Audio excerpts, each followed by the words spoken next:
Page 7 of the RPA, Section 20, Escrow. What is escrow? I'm going to generalize this because it is such a big paragraph to read, and I'm not going to get into each of it.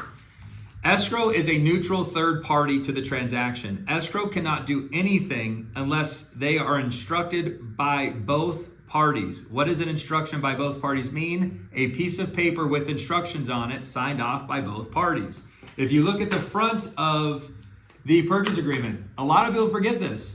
In bright bold here, it says residential purchase agreement, but right underneath it, it says joint escrow instructions. If you break that word down, what does it mean? Joint means mutual, two parties. Escrow, that means the person that's going to facilitate the task being asked.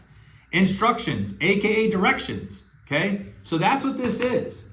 This piece of paper is a very clear instruction. It's like buying an IKEA table and opening up the instructions and saying steps 1, 2, 3, 4, 5.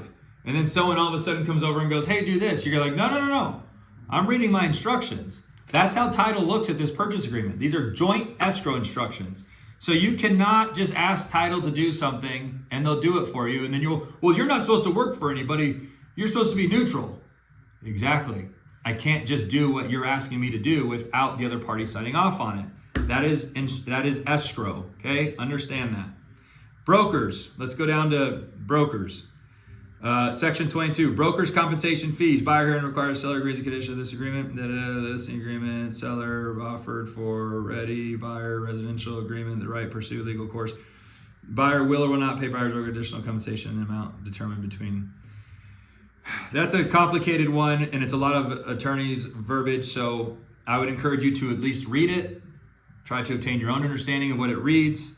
And then, Matt, do you click one of these boxes? Yes, I always check will. And that just says beyond the compensation you're going to receive from the buyer or the seller, usually the seller is the buyer's agent, hopefully. Beyond that, any additional compensation due to the broker, will your buyer pay it or not? AKA the transaction fee. Is your buyer going to pay the transaction fee? If they're going to pay the transaction fee, you check will.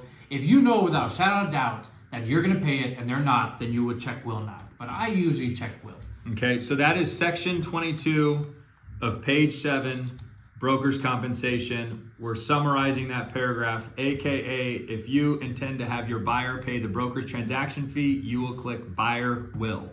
And one thing, if you forget to check will or will not, we will kick it back and everybody will kick it back. It is not a valid contract without one of those boxes being checked. And that's a great point. That applies to the entire purchase agreement. You can't leave anything up for debate, up for ambiguity at the end. These are instructions. It's almost like going, what do I do next? And then you failed to put in a box on what to tell the title company to do next. They're going to go, what do I do, guys? And then you're negotiating something weeks, maybe a month into the transaction. Okay, hold harmless and waiver of claims. Let's pause it.